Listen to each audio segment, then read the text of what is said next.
this is the first problem we're looking at that involves a tangent. Now, it's still a linear trig function, but it's just in tangent now. My goal is going to be the same. I'm going to isolate the trig function. So this would mean that tangent of x equals -1.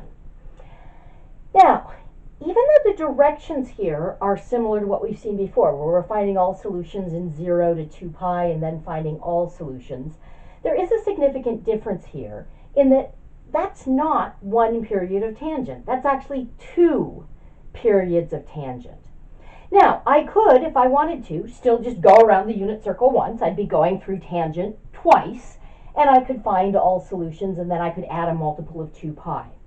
But since the period is pi, what I'm going to do instead is I'm going to first find all solutions in one period. Now, for graphing purposes, if I'm graphing one period of tangent, I would want to make sure that I started and ended at an asymptote. So I would usually go from -pi/2 to pi/2. For solving equations, it doesn't matter that my periods start and end at an asymptote. So I'm going to take the period from 0 to pi. Okay. Now, here, the pi got a parentheses, not because it's not in the domain of tangent. It is. Tangent of pi is 0. Both 0 and pi are in the domain of tangent. What's not in the domain is pi/2, because that's where there's an asymptote. But what's going to happen is once I find all the solutions in one period, then I'm going to add pi times n, where n is an integer. I'm going to add a multiple of the period. So we're used to adding a multiple of 2 pi, but that's not because you always add a multiple of 2 pi. That's because you always add a multiple of the period. And with tangent and cotangent, the period is pi. So in this particular example, 0, of course, is not going to be a solution. But if I had a situation where 0 was a solution, I would get that pi was also a solution, because I would get that by adding one copy of pi to 0. So the reason we don't include points that are one period apart is because we're going to get them in this step. Okay. Now, once I've done this, that will actually give me all solutions. Okay. So that's going to be part B of my directions. And then I'll go ahead and find the solutions in the specified interval, which was from 0 to 2 pi. Okay. So this is just my strategy. Again, there are multiple approaches to these things, and if you've already got a system that you're comfortable with, that's totally fine. But I kind of like that for all trig functions, if I find all the solutions in one period, then I add a multiple of that period, and I've got all of my solutions. And all I'm doing here is modifying things a little bit, because part A no longer corresponds to that first step, whereas it does correspond to that first step for any of the 4 trig functions, sine, cosine, secant, and cosecant, that have a period of 2 pi. Okay, excellent.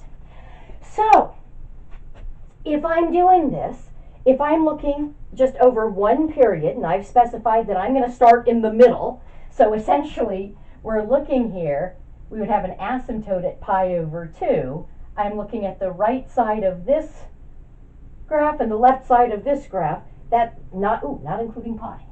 Okay, that's the part of the graph I'm looking at. Okay, I know that this interval corresponds rotationally to angles that would land in quadrants 1 or 2, and if tangent is negative, we're going to be in quadrant 2. So I'm going to have just one solution. Now, if I chose to work from 0 to 2 pi, which would be 2 periods of tangent, I would get a second solution as well. I'm choosing to work in just one period. Okay, so there's my x, and then my reference angle here would be alpha. Okay. Notice I'm not going to get either x or alpha by taking arctan of -1. Okay. Arctangent spits out angles between -pi/2 and pi/2. That would be fine if I wanted to use that one period. It's just that's not going to be especially helpful because part of that is not included in the interval that we're specifically asked about. Okay. So what I can say is that tangent of alpha is the absolute value of -1, which is just 1. And then I can use arctangent of 1 to get my reference angle. And I happen to recognize that that's one of my special ones.